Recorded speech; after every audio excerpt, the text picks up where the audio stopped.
तो अगर तुम लोगों को लगता है कि हर रॉयल रंबल जीतने वाला सुपरस्टार रेसलमेनिया को मेन इवेंट करता है तो तुम लोग बिल्कुल गलत हो। 10 से भी ज्यादा रॉयल रंबल विनर्स ऐसे हैं जिन्होंने कि आज तक एक भी रेसलमेनिया को मेन इवेंट नहीं कराया। और इस लिस्ट में लास्ट में आने वाले डब्ल्यूडब्ल्यूई रेसलर ने तो रैंडी ऑर्टन, ट्रिपल एच, इन सबसे भी ज्यादा वर्ल्ड चैंपियनशिप जीती है, लेकिन सरप्राइजिंगली उस रेसलर ने आज तक रेसलमेनिया को मेन इवेंट नहीं कराया, और वो रेसलर है।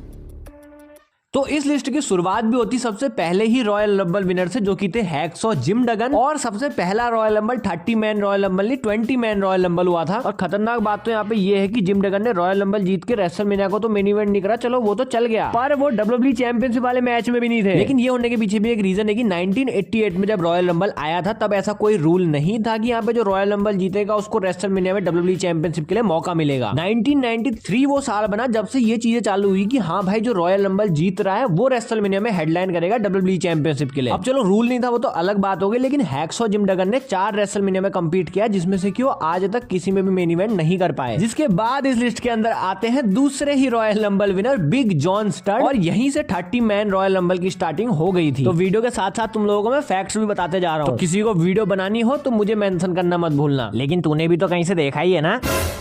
मैं कहा था, हाँ, बिग जॉन स्टड ने 2 रेसलमेनिया में कंपीट करा जिसमें से कि किसी भी रेसलमेनिया को हेडलाइन नहीं कर पाए, और उनके टाइम तक भी ऐसा कोई रूल तो आया नहीं था, तो इसी वजह से उन्होंने भी डब्ल्यूडब्ल्यूई चैंपियनशिप के लिए कंपीट नहीं करा। उसके बाद हम लोग यहाँ पे बात करते हैं लेक्स ल्यूगर की, जो कि ब्रेट हार्ट के साथ रॉयल रंबल जीते थे, और उन्होंने भी रेसलमेनिया को कभी मेन इवेंट नहीं करा, सिर्फ 3 ही अपीयरेंस उन्होंने रेसलमेनिया के अंदर करी जिसमें उनको हेडलाइन करने का मौका नहीं मिल पाया। जिसके बाद अगले रेसलर आते हैं, ध्यान से सुन लेना, रेसलर विंस केनेडी मैकमैन। तो विंस मैकमोहन भाई साहब 1999 का रॉयल रंबल जीते थे, और उन्होंने स्टोन कोल्ड स्टीव ऑस्टिन को एलिमिनेट किया था इस रॉयल रंबल के अंदर से, जो कि पिछले 2 सालों का रॉयल रंबल जीत चुके थे। लेकिन रॉयल रंबल जीत के भी फायदा यहाँ पे मालिक साहब को कुछ नहीं मिला उस टाइम पे, क्योंकि रॉयल रंबल तो विंस मैकमैन जीते थे, पर मौके पर चौका मार गए स्टोन कोल्ड, और वो रेसलमेनिया में डब्ल्यूडब्ल्यूई चैंपियनशिप के लिए गए। और विंस मैकमैन की रेसलमेनिया की अपीयरेंसेस की बात करें तो वो 5 रेसलमेनिया में आ चुके हैं, जिसमें से कि उन्हें मौका नहीं मिल पाया शो क्लोज करने का, और मेरे हिसाब से ठीक ही करा उन्होंने कि कभी उन्होंने खुद को मेन इवेंट का मौका नहीं दिया। उसके बाद इस लिस्ट के अंदर आते हैं एल्बर्टो डेल रियो, जो कि जीते थे 40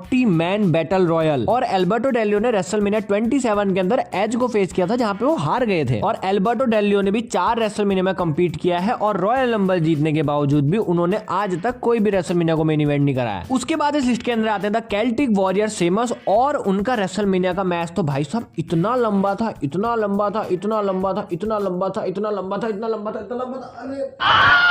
भाई इतना लंबा था कि रात खत्म हो गई लेकिन मैच खत्म नहीं हुआ। मतलब सच में भाई किसी रॉयल रंबल विनर को तुम लोग रेसलमेनिया में 18 सेकंड का मैच दे रहे हो, और शेमस ने टोटल 11 रेसलमेनिया में अपीयरेंस कर लिए, लेकिन एक भी रेसलमेनिया में उनको मेन इवेंट करने का मौका नहीं मिला। अगले रॉयल रंबल विनर आते हैं रे मिस्टीरियो, जो कि 2006 का रॉयल रंबल भी जीते थे। रेसलमेनिया 22 में वो ट्रिपल थ्रेट मैच में इंक्लूड भी थे जहां पे वो वर्ल्ड हेवीवेट चैंपियनशिप जीते भी थे, लेकिन वो मेन इवेंट नहीं था। और रे मिस्टीरियो के रेसलमेनिया अपीयरेंस की बात कर ले तो उन्होंने 14 रेसलमेनिया अपीयरेंसेस कर ली है, लेकिन उनमें से उनको अभी तक तो एक भी मेन इवेंट करने का मौका नहीं मिला है। उसके बाद हम लोग बात करते हैं 2018 के royal Rumble winner Shinsuke Nakamura की, जो कि रेसलमेनिया 34 में डब्ल्यूडब्ल्यूई चैंपियनशिप के लिए गए तो थे मगर जीत नहीं पाए, और रोमन रेंज रनर अप रह के भी मेन इवेंट कर गए। शिंसुके नाकामोरा की रेसलमेनिया अपीयरेंस की बात करें तो 3 रेसलमेनिया में वो आ चुके हैं, जिसमें से कि एक में भी उनको मेन इवेंट करने का मौका नहीं मिला है, और आगे मिलेगा हमें नहीं पता भाई। अगली रेसलर यहाँ पे first ever women's royal rumble की विनर है, और वो रेसलर है ऑस्का, और रेसलमेनिया 34 में उनकी विनिंग स्ट्रीक को ओवर कर दिया था शार्लेट फ्लेयर ने, और रेसलमेनिया में 4 बार अपीयरेंस देने के बाद भी उनको मेन इवेंट का मौका नहीं मिला। लेकिन ऐसा तुम्हें ही लगता है या मुझे भी लगता है कि मेरे ख्याल से शिंसुके नाकामोरा और ऑस्का ने जीत जाना चाहिए था अपने रेसलमेनिया 34 के मैच के अंदर। उसके बाद इस लिस्ट के अंदर आती है पिछले साल की रॉयल रंबल की विनर रेया रिप्ली, और यहाँ पे बातें तो चल रही थी कि क्या पता उनको यहाँ पे मेन इवेंट करने का मौका मिल जाए, बट यहाँ पे Sami Zayn and Kevin Owens versus the Usos का मैच हुआ था, और हाँ उनको भी मेन इवेंट का मौका अभी तक तो मिला नहीं है, लेकिन हाँ उनको तो भाई मिल जाएगा। उसके बाद फाइनली इस लिस्ट के अंदर वो रेसलर आता है जिसकी शुरुआत से मैंने हाइप बनाई थी, और वो रेसलर और कोई नहीं 16 time world champion John Cena नहीं रिक फ्लेयर है, जो कि 1992 का रॉयल रंबल जीते थे, और उस समय वो रॉयल रंबल के अंदर वेकेंट डब्ल्यूडब्ल्यूई चैंपियनशिप को जीते थे। तो रेसलमेनिया में तो वो गए थे, लेकिन उनको रेसलमेनिया में मेन इवेंट करने का मौका नहीं मिला था। और ये बहुत ज्यादा हैरानी की बात होती है कि Ric Flair 16 time world champion होने के बाद भी